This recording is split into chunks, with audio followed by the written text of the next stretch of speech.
I am excited always to talk to Seth Rogen, big Hollywood star, producer, director, writer. I got to tell you something why I admire you. You know, now everybody's doing weed and it's mostly legal everywhere. And if it's not legal, people look the other way. But there was a time when I would interview you and you would talk openly about weed, like, you know, like people talk about alcohol or anything. I used to think Seth's really fucking up because, you know, people in Hollywood, they don't want to hear that the guy they're doing business with is smoking weed all the time. And you were like, fuck that. I don't give a shit. No. I'm proud of the fact that I do weed. It's not a big deal. Yeah. Everybody does it. So I'll talk about it. And I do admire your honesty that you remain true to that all these years. You did. Thank you. Thank God. Thank God that no one discovered that weed secretly was doing something terrible to you this whole time. Yeah, no, it's funny. I would talk about it all the time, and I remember David Letterman used to love to ask me about it. And one time he was talking to me about it, and during a commercial break, I was like, why do you ask me about this all the time? And he was like, because no one else will talk about it. And he's like, I just think it's fascinating that you're willing to talk about it. And I think it was in the back of his head. He was like, I get a front row seat to this guy destroying his own career live on my television show.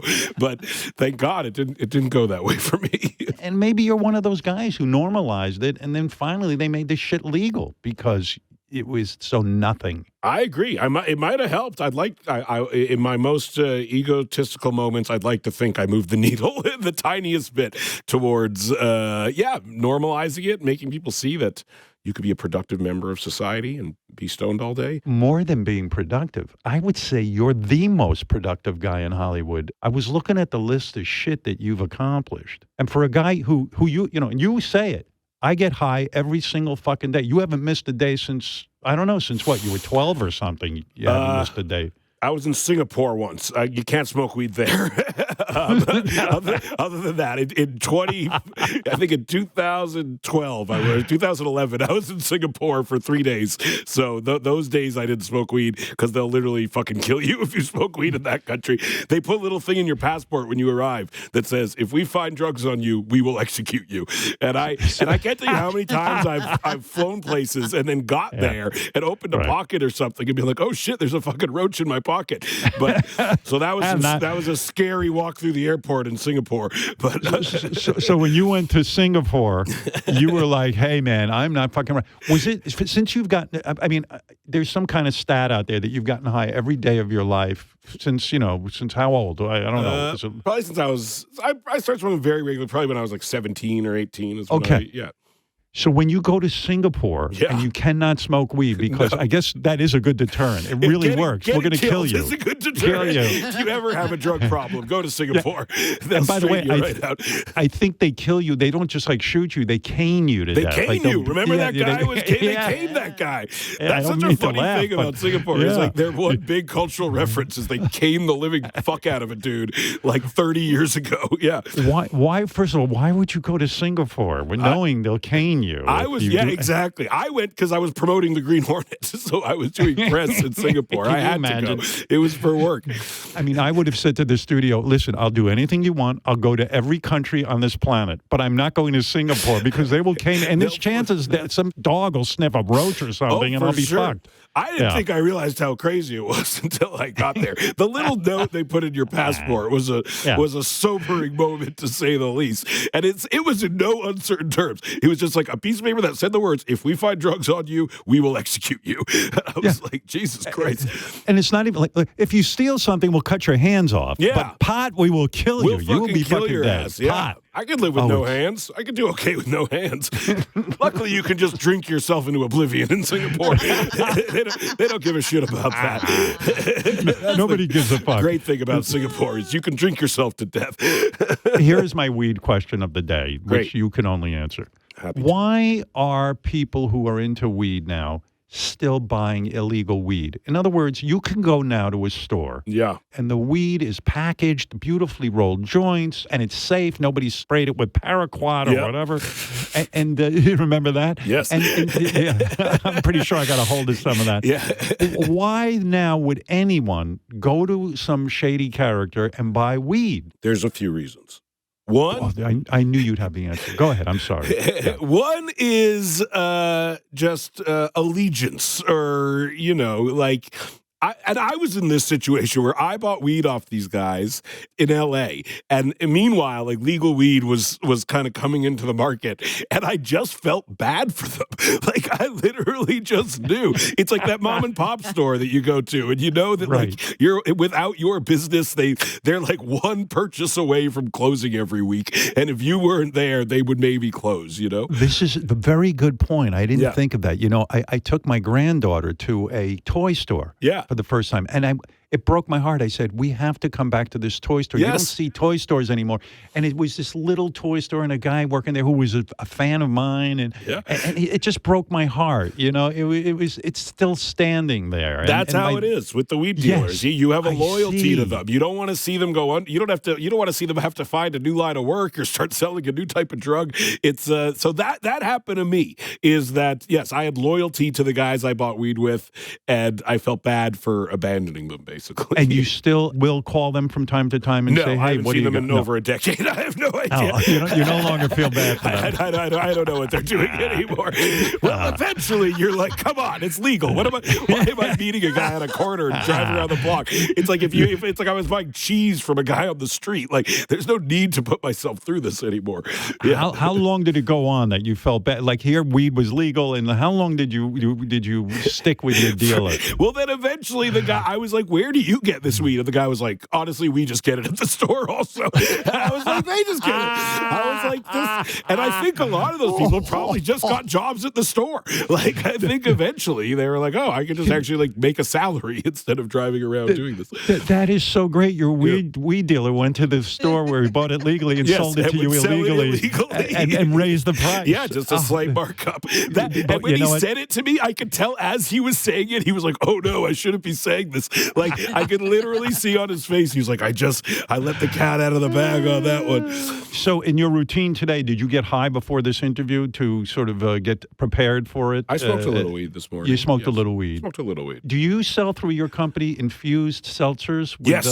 You do, right? We do, yeah. It's funny, with your business, Houseplant, I follow you on Instagram, and I'd always get like ads and stuff for Houseplant where you would be showing some of the new products for weed. I feel like I don't get that anymore, now that I'm thinking about it. They did change their algorithm, and it is harder on weed products, basically, than it used to be. Like, they did something that is like a little more conservative when it comes to promoting weed brands on their platform. Like, I haven't seen anything about the seltzers infused with weed. Well, and, I'll send some your way. They're really good. They taste amazing, and they have no calories, no sugar. It's like drinking water, but there's weed in it, and they're carbonated. They have they taste. I drink it just to drink it. Like, I mean, I'm high all the time anyway, so it's not making like a noticeable difference in my day-to-day life. But like, I literally drink it instead of water. Oh my God! So you don't even drink water without weed in it now? No, at this why? Point, why? If there's water with weed and water without weed, why would you go to weedless water? Oh my God! So Houseplant, your company, which, by the way, again, a leader in this field, you kind of developed through your pottery that you make. And at first I thought, what the hell is Seth doing? But it was a good product. It was a smart product. It was an ashtray where you could balance your joint on there, and you didn't have to struggle with it, and it would stay lit. And it was a good product. Thank you. But now you're selling seltzer with weed in it. And is this a popular product? Are you seeing great profits from it? Yeah, it's doing very well. What's funny is it's not legal in every state, and we just were in Texas where weirdly enough it's legal, and I did like a little signing at like a liquor store where they sell weed, and hundreds of people showed up. It was shocking. There was like a line hours long. It's a great product, and I think for weed especially, like weed is very strong these days, and I encounter all the time people want to. They want to in some way ingest weed, but they've had a terrible experience smoking weed. And I get it. Like the weed I smoke, if you have one hit of it and you're not someone who smokes weed, it will fuck up your month. You know what I mean? Like there's no coming back from it sometimes. But the beverages are so much more like measured and they have a low dose. So like if you drink one, you will not have a bad experience. If you drink a few, you'll just be high in a great way. way. But yeah, I have sent a lot of people home from parties early by giving them a hit of a joint they shouldn't have had. So your seltzer would be probably good for someone like me who wants a little bit of a buzz. Yes, it'd be I don't perfect. want to be wasted. Yes. But maybe that's why you don't do edibles, No, because edibles will fuck you up. see, it's funny. You can handle anything. You could smoke this incredible super pot, and yet the edible you fear. You fear the edible. I've done almost every drug available to a human, and the only times in my life I have felt way too high is from a weed edible. Like the only times I've felt like unpleasantly high in a way where I'm like, I wish this would fucking end, was from eating a weed brownie. I've been on acid and shrooms and Molly, and it's been intense, but I'm never like, please stop this. Like, please, for the love of God, make this end. But I've eaten a weed brownie one time I ate a weed brownie, and I was like, this was the worst mistake I've ever made in my entire life. One time I was at the Golden Globes, and I ate a weed lollipop, and I thought I was pulling it off. And I was at the party after, and I was so high, and I was like, I feel insane, but I think I'm pulling it off, and no one seems to notice. And then I saw Bryan Cranston, who I actually had never really, I'd met him only once or twice, but I shook his hand, and he just looked at me, and he like lowered his glasses and was like, what is wrong with you right now? And I remember turning to my wife and was like, we got to get the fuck out of here. Like, that's our cue. When people I barely know are telling me that I look completely fucked up, and we should get out of the Globes. That's what's so funny about you. There's no part of you that says, I'm going to the Golden Globes. I could possibly, be around a lot of people that I know. I'm not going to suck on a weed lollipop. There's no part of you that says that. It's remarkable. You don't worry. One time I did acid and went to like a party, and then there was a huge line to get into the party, and they were like, if you do this live interview with someone, you get to skip the line and go right into the party. And I looked at my wife, who knows I'm so high, and she's just like, just do it, just fucking do it. She's like, I think you could do it. And so it was that I actually saw her recently. It was that Amelia, I can't know how to say her, the woman who does that chicken shop date show. She was the one who interviewed me. I thought I pulled it off okay. It was like a little sketchy to me, but and truly, as I was doing it, I was like, okay. And then I was like standing there holding a microphone with a camera in my face, just so high. And I was like, this was actually a bad choice. This is something I should have done. But I fucking white knuckled it through that shit. I was on acid. But I like when you consult your wife. She goes, yeah, I think you could do it. I think you could do it. Yeah. Oh, God. Another time, my wife has a good faith on my abilities to handle myself on acid, which I was at. We went to a Madonna concert, and I did acid, and we were in like we weren't backstage. We were kind of in this like bar area, and I know Madonna's manager a little bit, and he came up to me and was like, Madonna has a part of the show where she brings someone up on stage, and this is in a fucking arena, and you like judge like a Vogue contest with her, basically. Right. And I'm like so high, and I look to my wife, and I'm about to say no, and my wife just goes, yes, he'll do it. Yes, if you want him to do it, he'll do it. And I turn to her, and I'm like, I was like, I'm so high, you want me to go down there in front of a fucking arena full of people and judge a Vogue contest? She's like, you can't say no. Once in a lifetime opportunity. And thank God her manager was like, I'm going to phone. She's like, she might have gotten someone else to do it. So just keep your phone on, and I'll text you at some point throughout the concert. And so the whole time I'm watching this Madonna concert, just staring at my phone, tripping my ass off, being like, please, for the love of fucking God, let me get a text message saying I don't have to go out on stage. And I'm just getting like higher and higher and higher as the show goes on.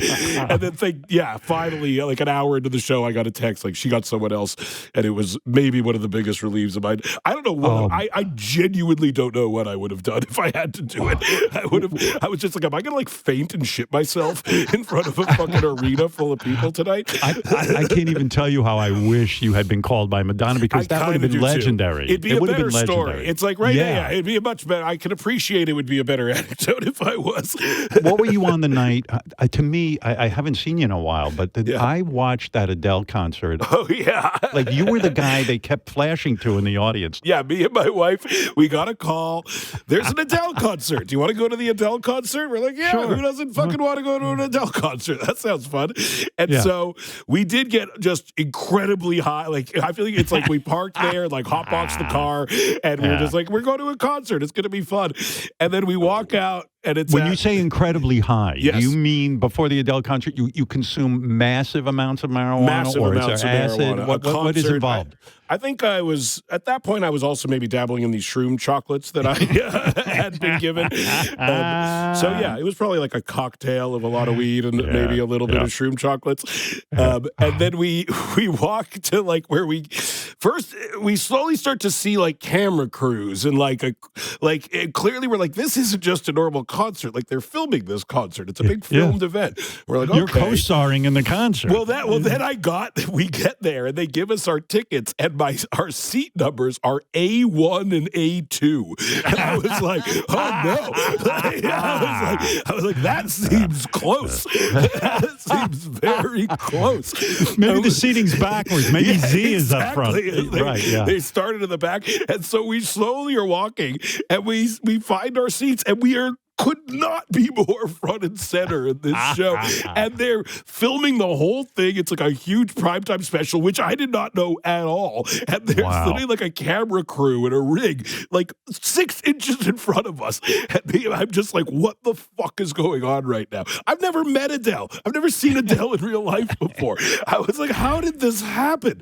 And so the whole time, I'm just like, well, I gotta look like an engaged concert goer throughout this experience, and I think I kept it together, but it was a lot of pressure. There is nothing worse than being high and then being told you have to keep it together. You have to keep it together. Yes. Yeah. Because I've also been at award shows and stuff many years ago where I was really high and they would kept cutting to me in the crowd and I just looked zoned out. And then the next day there's all these stories of like, Seth Rogen didn't enjoy that award show. Like, why was he in such a bad mood at that award show? And I'm like, I was in a bad mood. I was just high. I didn't know I was on camera. So now I try to actively look like I'm having a good time and I'm engaged because I don't want people to think I'm an asshole. I read that you were on acid recently when you went to see, I don't know, I think maybe it was the Grateful Dead show at the Sphere in Vegas. That was great. Is it great? Because to me, I'm old-fashioned. I love to go to a concert. I don't want a bunch of screens distracting me. I love to watch the band and get lost in it. But people tell me, like yourself, that the Sphere is the greatest thing. And what is it like to be on acid at the Sphere? Was this a good idea? It was a very good idea. Was it the best idea you've ever had? It was one of the best ideas I've ever had in my entire life. And the screens and everything, it's not too much input, in other words, because your brain is... It's funny because I had been there for U2, and, I'd call myself a medium U2 fan. I don't know if I ever got over that thing where they put the fucking songs on our phones. I think that's a violation that will forever permeate in my life. Well, by the way, explain that to me because sometimes I'm out of it. I remember when U2 they gave you a free album with your purchase of Apple something. No, it just showed up on your phone one day. It was just. But by the way, why were you because you have great points of view. I am kind of silly. Like I'm not offended by that. I'm like, okay, they gave me a free album. How nice. At the time, like I had a highly curated like music on my phone, and then all of a sudden it's like I'd put my phone on shuffle and fucking Vertigo would come on or something like that. It was like you were being forced. This isn't what I want. I don't want Wu-Tang and then Vertigo. That doesn't work for me. You saw I saw U2 there, yeah. And the whole time I was like, this is good, I guess, but like they were not embracing the outwardly psychedelic potential of the Sphere. Like the Sphere wasn't Sphere in as much as you wanted the Sphere to Sphere. It was a lot of Bono's head kind of floating around the Sphere, like bouncing around and shit like that. Bummed you out? It felt a little bit like you were watching like a Bono screensaver for like a bunch of it, I guess. Which is fine. But it's funny because they were the band that were so into like multimedia and all that stuff. You think they would have had more than Bono's head just floating around. Well, I think they were at odds between like Because it is true what you're saying. Like, Atmosphere, the band, is not so much the center of attention. It's like they're contributing to the whole overall experience.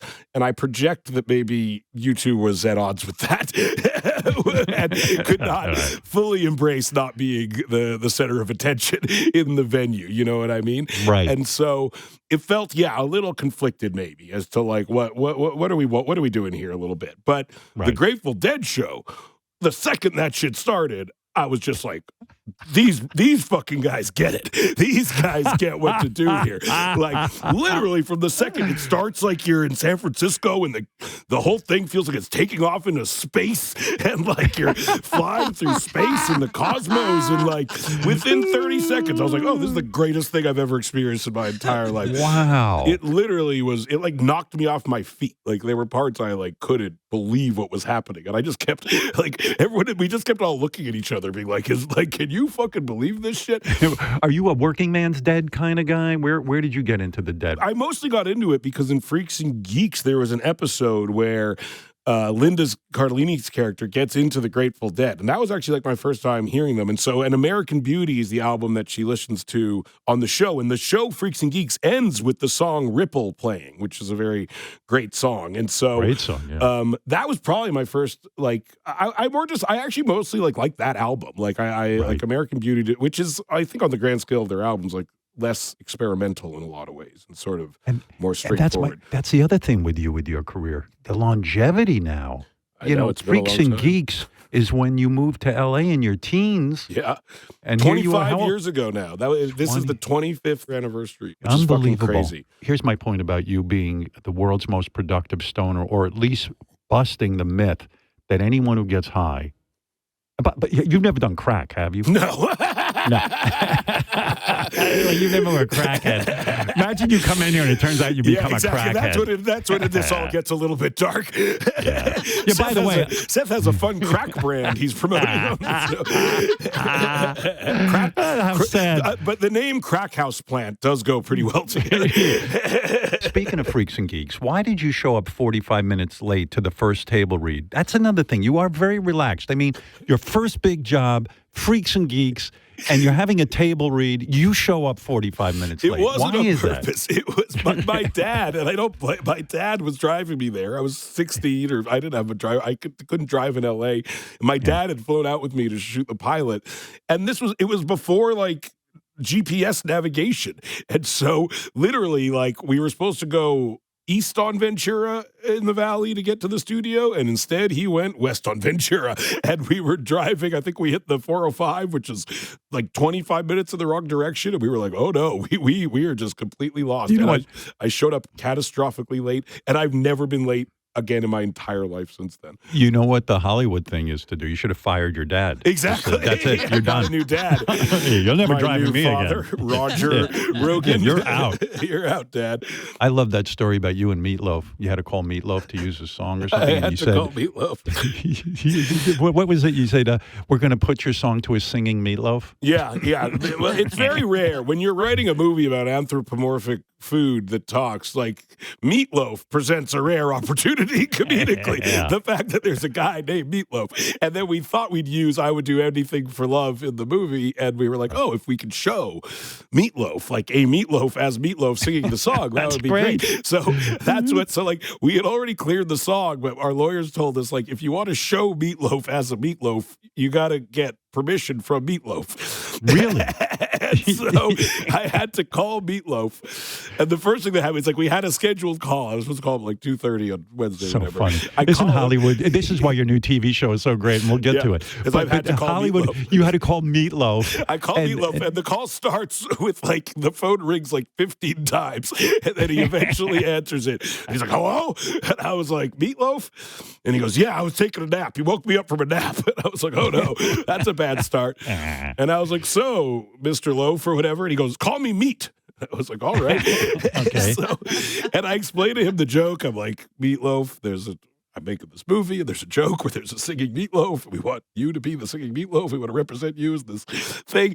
And I, like, commented him stammering and pitching it to him. And then there's just, like, like 10 seconds of silence on the other end of the phone.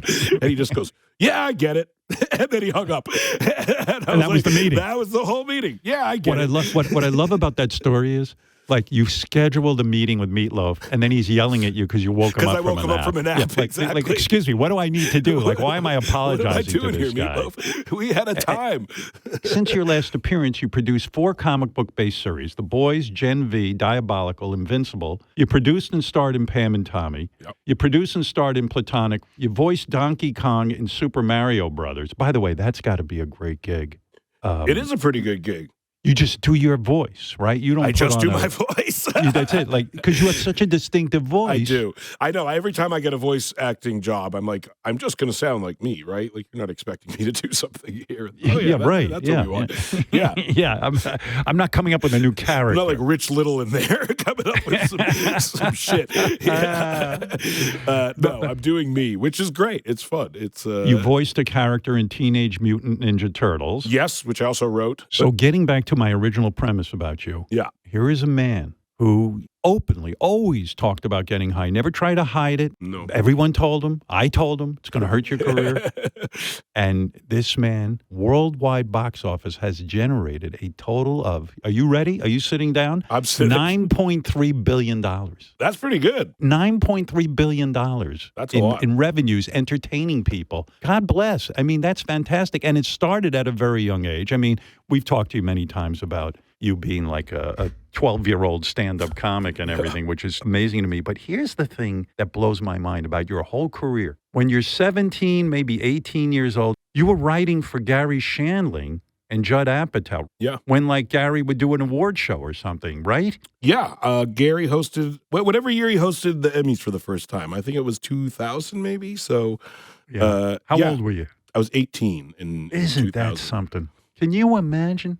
I Yeah, mean, it even was you probably amazing. can't imagine. It was so 18. crazy. I was huge fans of. Larry Sanders Show was like my favorite show of all time when I was young, especially. And I got so lucky when I moved to LA that the group of people I like fell in with were like Garry was sort of like the patriarchal figure of the group, you know. And it was amazing. I couldn't believe they let me do that. Yeah, we did this silly sketch where it was the first season Survivor was on, and I remember there was like a sketch where it was like hosts were getting eliminated, like in a Survivor-esque elimination thing, and I got to go to the shooting of it. I got to write jokes for it and stuff like that. It was like a dream. I couldn't believe it. Unbelievable. Garry Shandling, what a fucking genius that guy was. Oh yeah, Well, funniest ever. and I think your new TV show has a tremendous Larry Sanders Show vibe. For sure. And I love that. That's my favorite sort of vibe. Yeah, yeah.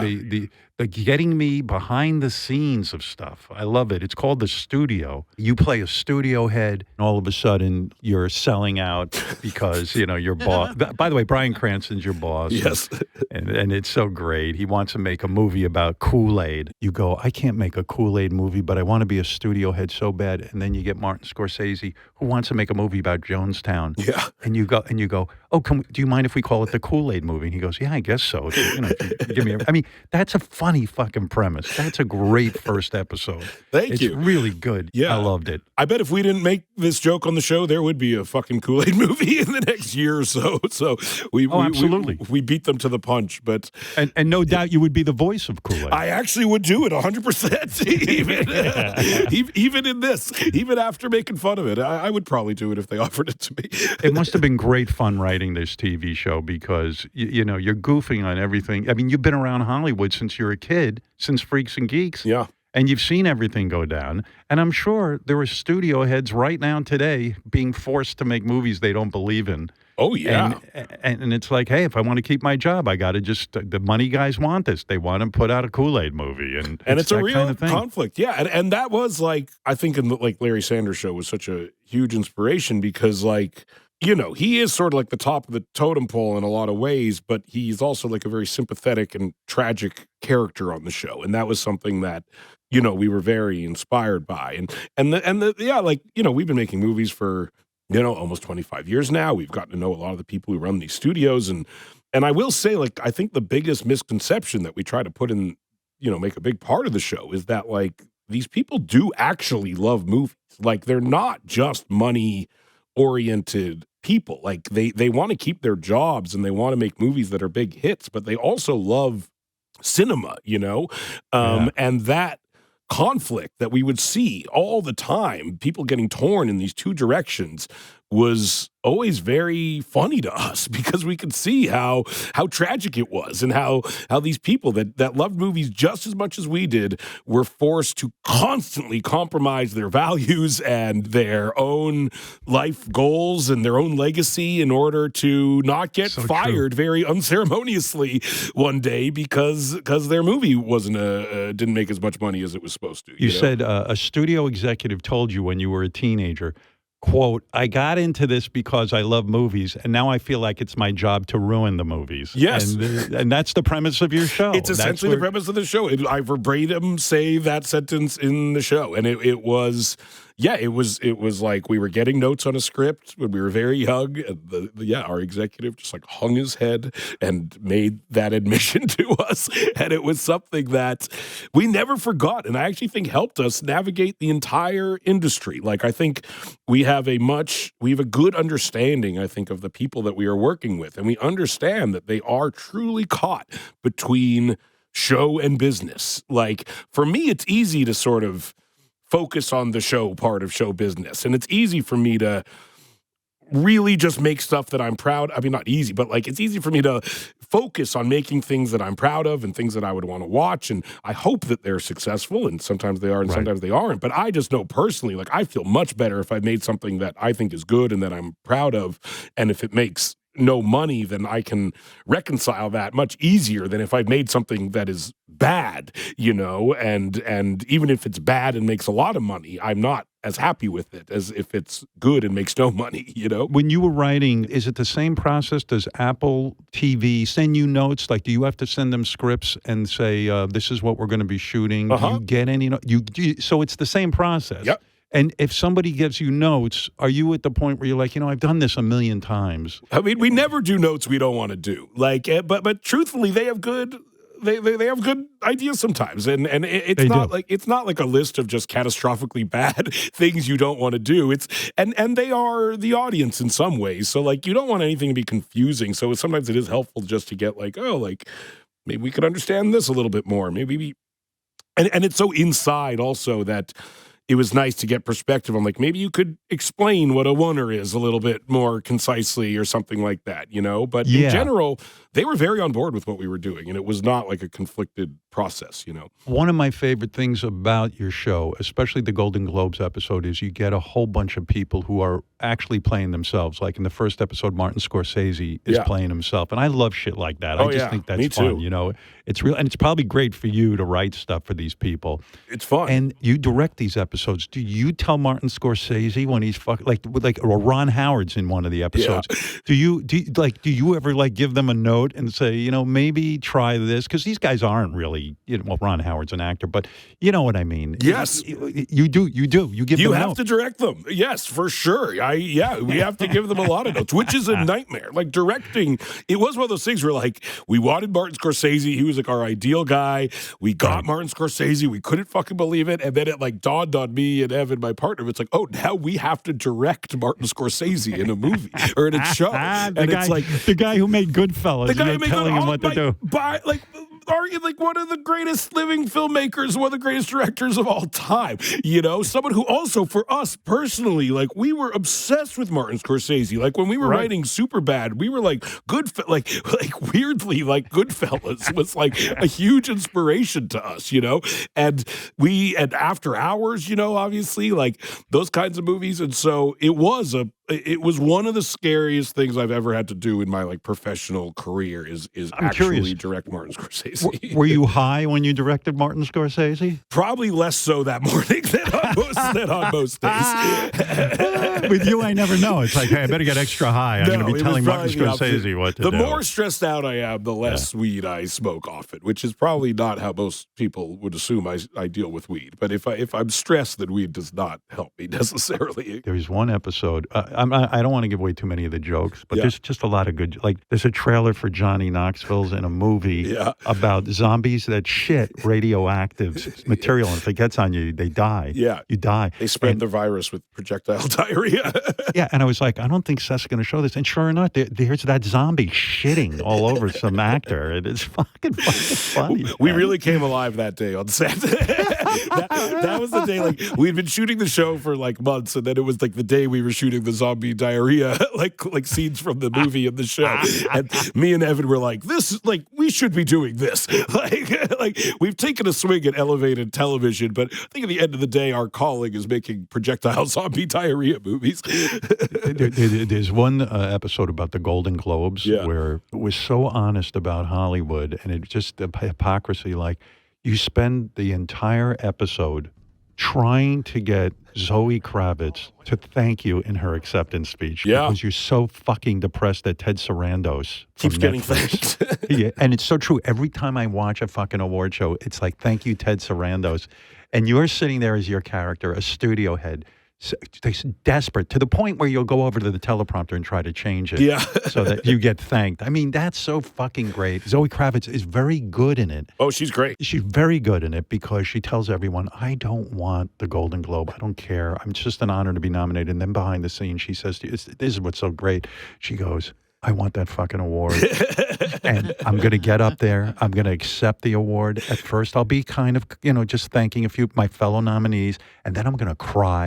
And then I'll recover from the crying. And then you just go, are you going to mention me? And she's like, no. And it's so great. That is very based on real life. Like, I personally have been a part of a movie that won a Golden Globe. And we went, and afterwards we're at like the after party and everyone's celebrating and going crazy. And I see one of the executives and they're in tears. And I assume they're crying because they're happy because our movie won a Golden Globe. And instead we were like, are you crying because you're so happy? And they were like, no, they didn't thank me. And we were like, oh no. And then we interviewed almost every head of every studio, kind of past and present, like in the months leading up to the show. And as we were writing the show, we wanted to get a lot of insight. And it was one of the most consistent things that was said to us was, you just want to be thanked at an award show by first and last name because... And it makes sense, and a lot of people don't realize this, and I didn't even think about it in this way. Like, their names are not on the movies, and they feel like they've really contributed to them, and sometimes spent years of their lives working on these things. But if you work at the studio, you don't get your name in the actual credits of the movie, and unless someone like Googles, who was the head of the studio during the years that movie came out, no one would ever know you had anything to do with it. So it is the only way to set in stone that you had anything to do with the movie is to be thanked at an award show. And it was so funny because I went to the actual Golden Globes this year after, and we had shot that episode at the end of the previous year, and so many people from the episode were there at the Golden Globes, and you could see they were all just like, this is so weird. We were just here. And Zoe Saldana won the Golden Globe, and Ted Sarandos was sitting 10 feet away from me. And she almost didn't thank him, and then she thanked him very at last at the end of the speech.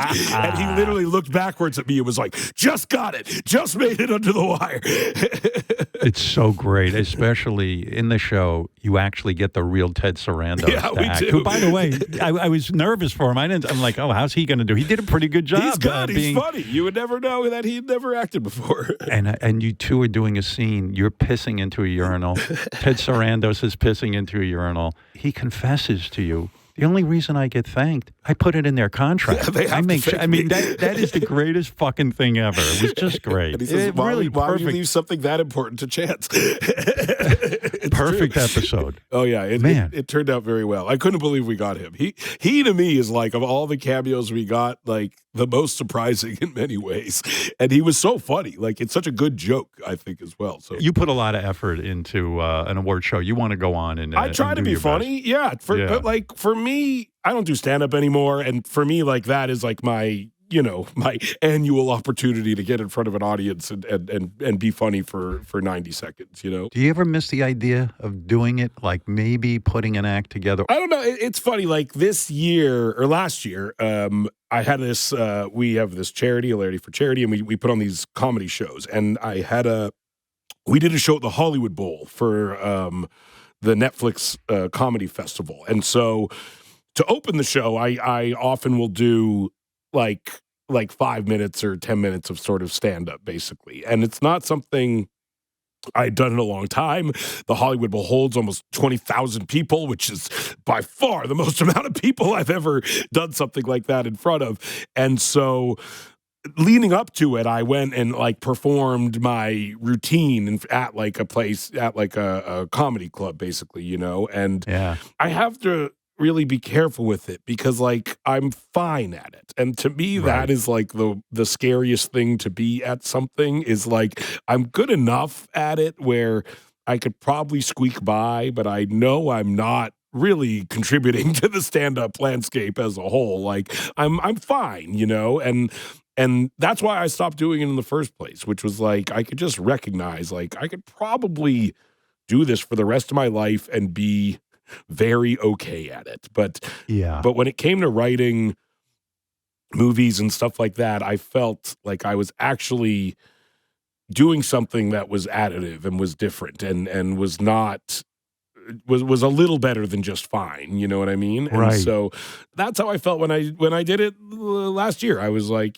this is fine, and I can write one great joke maybe, and then three okay jokes, and that's like not exactly what you're going for, but then I go and like Bill Burr performed at the thing, you know what I mean? And like then he gets up, and I'm like, he should be fucking doing this. Like this is why fantastic. I should get out of the way and let Bill Burr just do his fucking thing. You know what I mean? Like he's so much better at it than I am, and that to me is like it's something I have to always remind myself is like I get that you're smart enough to know what you're good at, but if you had kept up with stand-up, you can get better at it if you're basically a funny person, and who knows where it might have gone. I also really, and I hated telling the same joke over and over again. And and I remember having a stand-up tell me, like, you'll never be really successful at this if you don't get comfortable telling the same jokes over and over again. Like, I enjoyed writing jokes so much that I would tell a joke once, and if it got a laugh, I'd be like,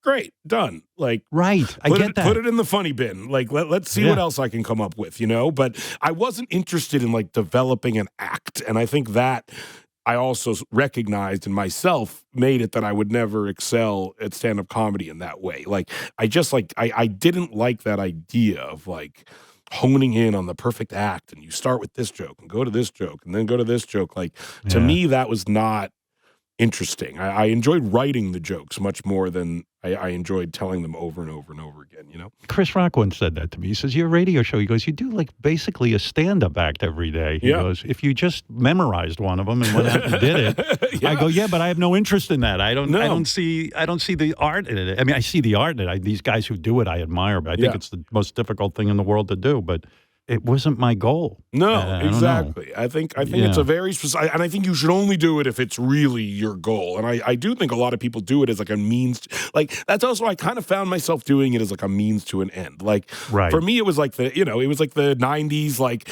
the very logical progression of success in my head was like Seinfeld was, I was like, I'll do stand-up, and that will be the thing that allows me to become a performer, like an actor and a writer maybe. And maybe if I get good enough at stand-up, I can write and act in my own movies and television shows and stuff like that. But that was always the thing I like. But like to me, I always loved like Albert Brooks and Woody Allen and like Harold Ramis and Jon Favreau. Like those were the guys that were our like idols when we were young, and so they were, that was always what I was chasing. And like I always liked Jerry Seinfeld and Billy Crystal. I was big fans of these people, and their stand-up, but like to me to be like a writer, performer, director of movies and TV was sort of my goal, Isn't the hardest part of it too, when you're not a stand-up and you're doing what you do, you come up with great stuff, and then it takes so long and it's so collaborative to make a TV show or a movie that you got to wait like 2 years before you get the laugh from I the know. audience. Right now, finally. Today, I'm getting the laughs for something I thought of 3 years ago. Right. I mean, the studio, when did you conceive of the studio, and how long has it taken to get this thing done? It was like, I rewatched the Larry Sanders Show during the pandemic, and I was like, oh, this is fucking great. And I was like, this would be a fun thing to do. The climate at the time also, like, we were deep in the pandemic, and there really was a feeling of like, will movies ever be back? Like, will there ever be a Hollywood as I understand it again? Will people ever go to theaters again? Like, so, and there was a real sort of like existential crisis happening in Hollywood, and that was really something that we were all feeling. And so this idea of like, running a movie studio during a time when perhaps Hollywood is like on its last legs was really like a funny and tragic concept. And we did have these like decades worth of stories, you know, and we always do try to work from a very personal place. And that was a part of it, is we were struggling to like find the outlet for what our lives were at this point, you know? Seth, do you kind of laugh at some people who are still holding on to the notion that Hollywood hasn't changed and people still should go to movies and all? I mean, the ship has sailed, has it not? I don't think so. Like, it's funny. Like, that's always been a thought that Hollywood has, you know? There's like in like the 50s, people were like, Hollywood's dead. And then it's like there's always been a sense that it's teetering on the verge of disaster, you know? And then the magic of Hollywood, I think, is one movie, one weekend can change the entire outlook of the entire industry, you know, like the Barbie movie. Well, honestly, and that changed the whole show. Like, the show was much more bleak as we were writing it initially, and then the Barbie Oppenheimer thing happened, and we were like, everything's different. Like, we were operating in a world where people were like, movies will never occupy any cultural relevance ever again. There will never be an opening weekend like Independence Day, like where it's like the thing everyone's talking about. And that was truly the prevailing thought. And then in one weekend, we were shown like that's not true. Movies can occupy that space, and literally, like, on Friday it was impossible, and on Monday it was possible.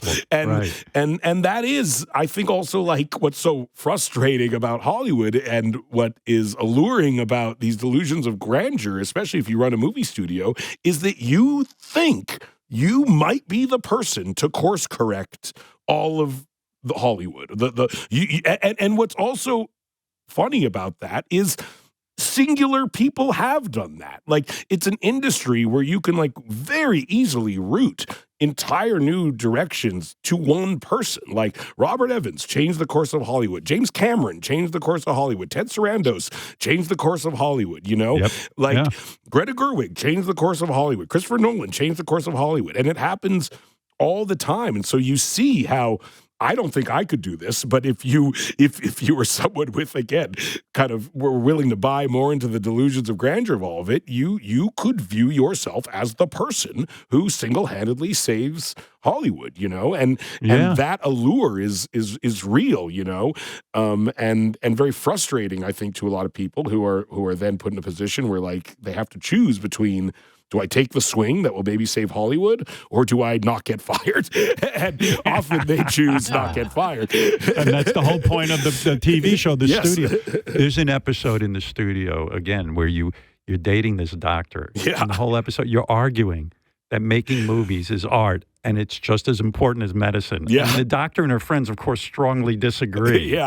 And you're arguing that the art of movie making is as important as medicine. It's just so fucking funny. It's that really episode's absurd. like a little Albert Brooks movie, shoved into. And that's based, again, like on my own insane ego, where I have been. Well, you know, we have a charity for Alzheimer's, so I find myself at a lot of medical galas and fundraisers doctors and stuff like that. And doctors in particular seem to like really love reminding people in the entertainment industry that what they do is meaningless compared to what they do for a living, you know? And I think it's not lost on them how much people kiss our asses and how much smoke is blown up our ass. And they take extreme joy in being the people who are like, we're not going to fucking do that. What we do is important. What you do is trivial bullshit. Yeah, they probably love getting a hold of a guy like you. Yeah, so you've generated $9.5 billion in sales. Yeah. But you know what? We save people's lives. How many fucking lives? How many children's lives have you saved? And I have been sitting at these tables, been like, these motherfuckers. So how dare they suggest that what we do isn't as important as what you do? Yeah, that was a needle to thread. I think of all the episodes, that was the one where people were like, you might lose us on this one. And I was like, I think we can pull it off. I think we could do this in such a way that you are actually rooting for my character in some capacity. What were you doing at the Saturday Night Live 50th anniversary? Because, like, in my mind, this is such an inside kind of thing, but I was like, I got invited to that thing, and I went, my reaction was, well, what? I don't belong there. I felt similar. Yeah, like why are they inviting me? And then I was just like, well, maybe like what happened to you at Adele, it would be good for them to have me in the crowd shot. Yeah. Not that they need me. They've got, Bill Murray sitting there and they got Jack Nicholson in the crowd. Yeah. Yeah, right. So what was that a big decision for you to go? I honestly was so surprised and happy to have been invited. Like, right. I haven't hosted SNL in, I don't know, you could like in 10-something years or something like that. So part of me was like, do they not like me anymore? Like, did I do something? Have I alienated them in some way? And so when I got invited, I was just so happy to see that I was in any way on their radar that I was like, oh, this sounds fun.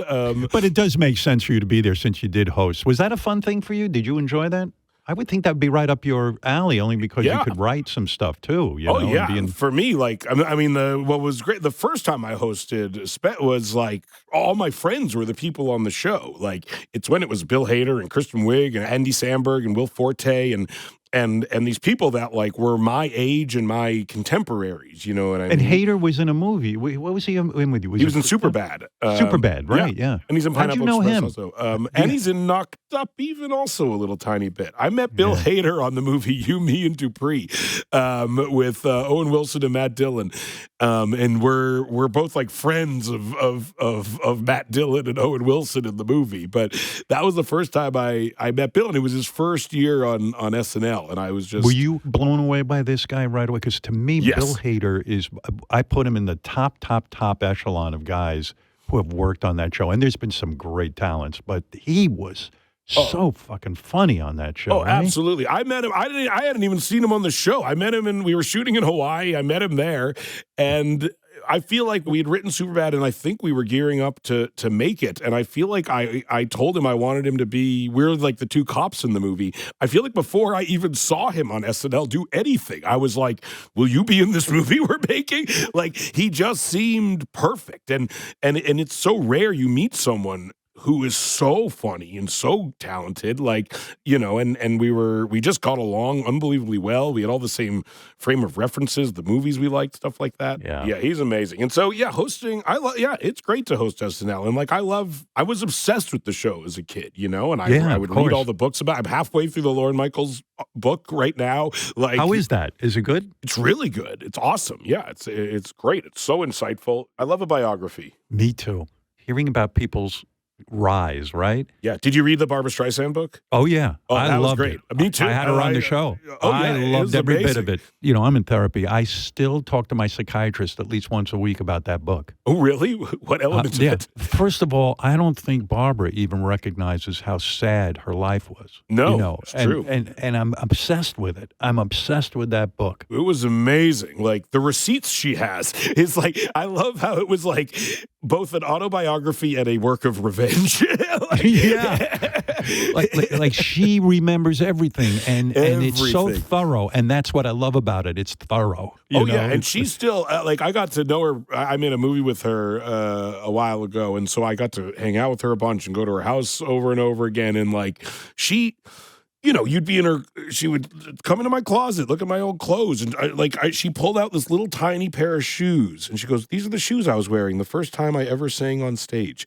And what's amazing is somewhere in her head, she was like, I should keep these because this is the first time I've ever sung on stage. And one day when I am one of the most celebrated performers in the history of humanity, this will be an interesting artifact because these are the shoes I wore the first time I was on stage. And it's like an amazing mixture of kind of self-deprecation and self-aggrandizement, which I think also is at the core of a lot of people in show business. And really, it explains that mentality or explores it in a really interesting way, because I think that is where a lot of people are caught. What's coming into my mind now as you say that is that premise is so funny because I saved everything for my career and now it's absolutely worthless. Yeah, no one wants it. You know what I mean? Nobody wants it. We give it away and no one even wants to take it. The first microphone I ever spoke into.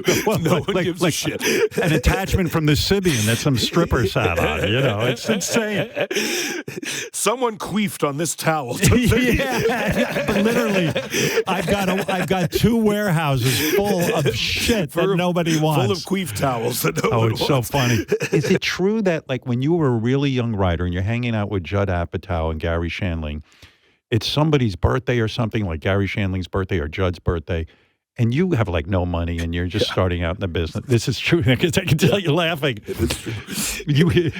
You were invited. Was it a birthday party of one of these guys? I think it was Judd's birthday party. Yes, I think it was Judd's birthday. Yeah. And they take you to the Ivy, which is we go a to great the Ivy. restaurant. Yeah. And you're like, great, Judd Apatow's invited me to his birthday.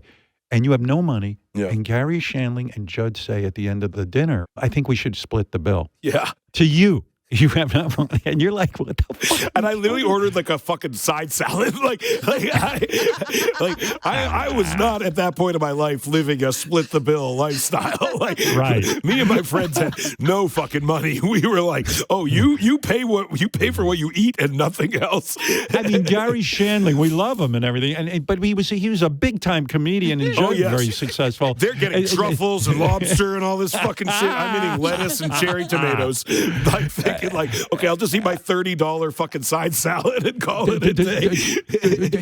Can you have any explanation? Did you say to those guys, I have no fucking money, and you guys are, what did you do? I just sucked it up and ate hot dogs for the next month. Yeah. Oh God! How much money did that dinner end up costing you? I think it was $200 a person or something. They were getting wine. They were doing I was having I had no concept of what I was getting myself into. Didn't you get drunk with Rick James one night in the early Hollywood days? I found myself. Yeah, my friend David Krumholtz was friends with a club promoter in L.A. in the late 90s, and I found myself in a very small VIP room with me, David, and Rick James. I just remember he was wearing platform shoes that made him 9 feet tall. And and this was the I'm Rick James bitch, era Rick James. It was a truly, I wish I had a better memory of the night. I mostly just remember how tall he was. It was a weird evening. You've lived a lot of life, my friend. It's just really remarkable.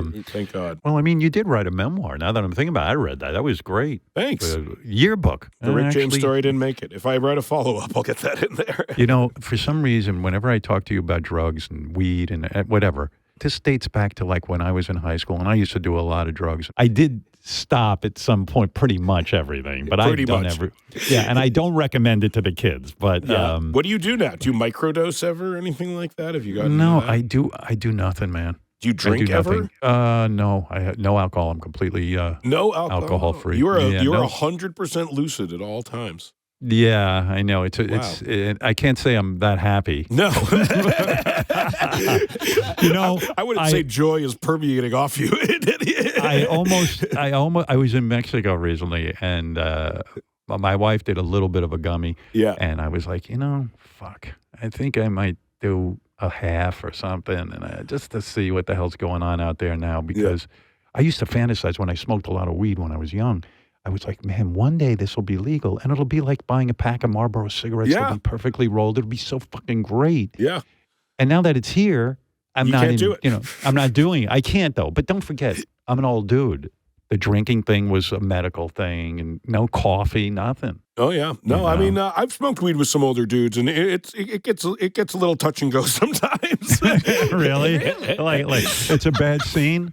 Oh yeah. So actually, I smoked Bill Murray, who was on the show yesterday, right? Yes. Bill was great. I smoked weed with him a couple years ago, and he just took a few hits of the joint I was smoking, and I could tell he got way too high. And part of me was like, oh no, I fucked up Bill Murray. That was you killed him. I was like, I'm gonna if I fucking killed Bill Murray, and he was really high, and he kept looking at me, being like, I was getting a look from him to me, are you you can deal with this, and I'm like, I can deal with this. Can you deal with this? And I got really worried about it. And then I saw him a couple days later, and he was like, "You got any more of that weed?" And I was like, "Yeah." So funny. But I was going to say, drug humor is so fucking funny. Oh, yeah. It just is. Cheech and Chong was funny, and going back to those days, you made drug movies, and it's just funny. But what's funny is the show, the studio, and I don't know, the last two episodes where it culminates is essentially like a drug movie. It culminates into the most insane, because the last two episodes are in Las Vegas as well. So for CinemaCon, so it felt like our homage a little bit to a Las Vegas drug-fueled experience. So we couldn't avoid it ultimately. I will do the responsible thing and tell the kids out there that they're, be careful. Yeah, that's what I should say. I'll say be careful. Be careful in general. That's right, man. Use your head. Use your head. Use your head. I did acid, and I'll tell you what, it was the last drug I ever took. Really? Because, well, I shouldn't even say that because that's not exactly true, but Not true. let's say I slowed down a lot. You slowed down? What happened? What was the deciding factor? Well, I took a 4-way hit. Yeah. I was in college. Loser. I was the biggest loser on the planet. Some girl invites me down to a room. I smoked hash with her all day. I was high as a kite. Yeah. And then she rejected me sexually. So I went home at 10 o'clock at night. I say to my roommate, I'm going to take that acid stuff. I'd never taken it before. I take a 4-way hit. Timing. Yeah, great timing. Now that I feel all terrible alone. about myself. He sees me freaking out. It was like a full schizophrenic break, hallucinating all over the place. He puts on the Grateful Dead on the turntable because he thinks that's what you're supposed to do. And now I'm bumming out. They drag me down to the Charles River. I'm staring at the moon yelling, the sun, the sun. They're trying to give me vitamin C and all kinds of shit. It was a disaster. And then 2 weeks later, being the asshole I am, I took a small amount to go watch 2001: A Space Odyssey because I wanted to see it high. That's cool. That must have been fun. If I could have seen the movie, I stared at the ceiling the whole time and go, the ceiling is dripping on us. I mean, it was crazy. And then I said, enough. And I was also bumming out a lot. I bummed out a lot. It was big time bum out. I could have lost my mind. So I am putting that out there for the kids out there. A counterpoint. Yeah, a counterpoint. It can be very dangerous. And, Seth is an expert. Let's point that out. Hey, by the way, did I... productive at all. No. At all. No, you didn't write any movies that night? Garry Shandling didn't hire me. Judd Apatow didn't take me to dinner. I was just a fucking loser who almost lost his mind and had to be hospitalized for life. Like full-on Sid Barrett. No bullshit. I mean, really disgusting. Let me review. Let's recap, Howard. Let me recap because we've said a lot. We've said a lot. The studio is Seth's latest project, which is fantastic. Did anyone turn down a cameo in the studio? Did anyone say, fuck you, Seth, I don't want to be in your show? Some people just can't wrap their heads around playing themselves. Like some people, to some people, that's just like a repellent idea. And they don't, or you'll start talking to them about it and they'll want to be like, what if I'm like this? Or what if I'm like this? And we have to be like, well, the joke is you kind of have to play into how you are perceived. You know what I mean? And you could play against it or into it, but you can't do sort of like the third option, which is just something weird that has nothing to do with how people perceive you, you know? That's very interesting because one of my career highlights, now that I think about it, was I played myself on the Larry Sanders Show. And I didn't really want to do it, but I loved Garry so much. And I loved that show so much that I went and did it. It's weird playing yourself for some people. And even I played myself so many times. I made a whole movie where I play myself. And I think when I'm in control of it, it's one thing, but I've done it for other people a few times, and I do understand the discomfort in it. Like, I do get how it is a weird line blurring thing. And part of you, even though you get that the joke is you are not you get a little protective of your persona, I guess, and how you're perceived sometimes. So some people, the people who said no were largely people who we would tell them, we want you to be on our show. And they'd be like, oh, that sounds fun. And we would explain, we want you to be yourself, and we want to make you look pretty terrible, probably. And they would just, they had a hard time wrapping their heads around. If anything, I'm amazed at how many people said yes. Like, I'm amazed that we got, I mean, these people like Martin Scorsese and Aaron Sorkin, Ron Howard. That's like, crazy. These people I grew up idolizing, So if anything, I'm amazed at how many people were willing to do it, I love Catherine O'Hara, and was she in SCTV? She was on SCTV, yeah. SCTV, man, Yes, I love yes, SCTV. Oh, me too. As a Canadian, like, that was it, you know what I mean? Like, that's where everyone, when I was on Freaks and Geeks, Joe Flaherty was the father on the show. Yeah. And that, like, blew my mind, Like, the first job I had, I got to work with someone who was on SCTV. Like, that was insane, Anyway, let me review. The point is What's the point, that, Howard? I don't know. We love Seth. That's it. That's So really nice the to be here. recap. If we get a second season, I'm going to try to coax you into being on it. And don't forget, I played myself in my own movie. Your movie was it was also a big inspiration to us, honestly. We referenced Private Parts a lot as we were making the show. And by the way, in the second episode, The Oneer, he uses one shot to film an episode about a one-shot take. So, yes, it's that's a very big deal. complicated. Very Have you, needlessly complicated. Have you seen this show, Adolescence, yet, where they do the one shot? No, I hear they do the same thing. I imagine it's tonally different on that show than what we're doing. But, it's very, I think people are so, it's funny. I watch like Instagram videos now, and they have, it's so ingrained. I think it's so interesting. Like, the average 12-year-old understands like movie coverage. You know what I mean? Like, like you watch, and they have editing software on their phones, and they'll do an establishing shot. They'll do close-ups. They'll do singles. They'll do insert shots. You know what I mean? And so I think to kind of break out of that was something that was really interesting to us, I thought. Is it true when when you see the commercial for the iPhone and they say you can really shoot a movie on an iPhone? Do you think it's possible? You can. Sean Baker, the guy who won the Oscar for Anora, his first film, Tangerine, was shot on an iPhone. And this was like 10 years ago or something. Like this is before iPhones were what they, and it's a great film. Like, you would never assume watching it that it was shot on an iPhone. Here, what's funny is we, when I was making Fablemans, we did a photo shoot, and Steven Spielberg was going to take the pictures for the photo shoot for W Magazine, maybe something like that. And so it's this huge production. We drive hours out into the desert. I get there. It's like a fucking set. Rick Carter, his production designer, has designed the set. Janusz Kaminski, his cinematographer. These people have won multiple Oscars. All of them is lighting the shot. You know what I mean? And it's a huge production. And Steven Spielberg gets there and kind of looks at us and lines up the shot. And then he literally reaches into his pocket, pulls out his iPhone, and starts taking pictures on his iPhone. And I was like, "You're doing this on your phone?" And he's like, "It's a great camera. What do you want?" He's like, "It does everything I want it to do." Some of those, believe me, some of those videos you put out on Instagram for Houseplan, they look like full-on productions. You must have a crew in there. Those we use real cameras and stuff. You do, for yeah. some of them, When are you going to win an Oscar? When are you going to get nominated? It's the only thing left for you to do. That'd be nice. I don't know. Do you ever fantasize when you're with your writing partner? Do you ever sit there and go, "Listen, let's write a film for me where I'm going to win an Oscar. Maybe this has got to be like put into production. Like, really think about it." I don't know. Big acting role. No? If I ever do, I doubt it'll be something I've written. I think hopefully someone much better will put me in every like few years or so. I get put in a movie by someone else who's much more talented than I am. I feel like that's my shot. Let's remind people, Emma Stone's first movie was Superbad, and she won an Oscar, right? She sure did. She sure did, yeah. I could bullshit with you for months. It'd be great. It would be fun. Well, we do. It's great. And I'm proud of you. I love your career. Thank you. I love what you're putting out there. I feel you're a man of integrity. And we'll leave it at that until you come back again. I can't wait until I'm here with the camera crew to film you, yeah. They're great. Can't wait. Can't wait. Best of luck with everything. Go smoke some weed. You haven't had weed for 2 hours now. I'm freaking out. Coming Yeah. You're freaking out. Hurry It's up. probably coming down. Exactly. Get out of here. Can't you tell? I'm By the way, crashing hard. I'll suck your dick for a joint, Howard.